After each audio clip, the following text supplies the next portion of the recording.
So welcome back to our notes for graphing lines. Now we're looking at example 2 in our foldable notes booklet, and that's graphing the line when our equation is given to us in standard form. Standard form is the form ax plus by equals c. C is the constant, b is the coefficient on the variable y, and a is the coefficient on the variable x. So in our equation, 5x plus 6y is equal to 15. The a in that equation is 5. It's the coefficient on the x. The b in standard form is 6, the coefficient on the y. And the c, the constant in standard form, is 15. So we've identified the a, the b, and the c. To find the x-intercept, we're going to use this formula, c divided by a, comma 0. So our c value here is going to get divided by the a to find the x-intercept. C is the constant in standard form, which is 15. A is the coefficient on the x in standard form, which is 5. And 15 divided by 5 is 3. So our x-intercept is located on the graph at 3, 0. So we're going to come over to our graph and we can plot that point at 3, 0. That's where the line is going to cross through the x-axis. Next, we're going to find the y-intercept. And the y-intercept is located at 0, c divided by b. C is the constant, b is the coefficient on the y. So we're going to take our constant in standard form, and that's 15. We're going to divide that by b, the coefficient on the y, which is 6. Okay, then we're going to reduce that fraction. 15 and 6 are both divisible by 3. So if I take 3 from 15, that leaves a 5. If I take 3 from 6, that leaves a 2. And so our y-intercept is 5 over 2. So that would be the point 0, 5 divided by 2. And 5 divided by 2 is 2.5. So we're going to come over in the graph to the y-axis, count up to 2.5, and there we're going to plot our point. Next, we want to find the slope. And the slope is the formula negative a divided by the b. A is the coefficient on the x. So in our equation, the coefficient on x is 5. We want the opposite of that, so we're going to have a negative 5.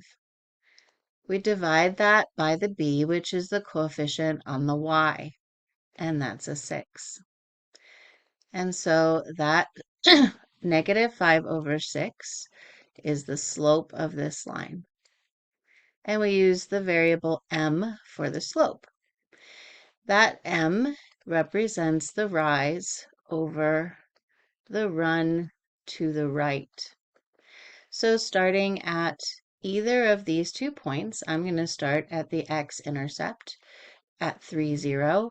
I'm going to rise negative 5. That would be going down because the opposite of rise is fall. So 1, 2, 3, 4, 5. And then I would run to the right 6. 1, 2, 3, 4, 5, 6. That takes me off of my graph, right? So instead of starting at that direction, falling and going to the right, I'm going to try going up and to the left. So I'm going to go up 1, 2, 3, 4, 5, then to the left 1, 2, 3, 4, 5, 6. And there's another point on my graph. So I can draw a line through those 3 points. And now I can see the line that represents the equation 5x plus 6y is equal to 15. Okay, next you're going to try this problem on your whiteboard or on some scratch paper. Go ahead and pause the video until you've got it graphed out. You've identified the x-intercept, the y-intercept, and the slope from standard form, and then you can resume the video and we'll take a look at those answers together. So to find the x-intercept, right, we're going to identify our a, the coefficient on the x, which is 4. The b is the coefficient on the y, that's a -3. And c is the constant, 12. The x-intercept is c over a. C is 12, a is 4. 12 divided by 4 is 3, and so on our graph, we have an x-intercept at 3. Okay, to find the y-intercept, we're going to use the formula c divided by b. C is 12, b is -3. 12 divided by -3 is -4. And then we can go on to the y-axis of our graph. At -4, we'll plot a point. Okay, now we could, now that we have those 2 points on the graph, count the slope to see what it is. So let's do that. If we go up 1, 2, 3, 4 over 1, 2, 3, that's a slope of +4 over 3. If we compare that to the formula, -a over b, that's -4 over -3, and there's our +4/3 for the slope. So we could use that slope to get another point on this line. I go up 1, 2, 3, 4, to the right 1, 2, 3, and there's another point on my line. So now we can use a straight edge to draw that line. And there is the graph of the line 4x minus 3y equals 12.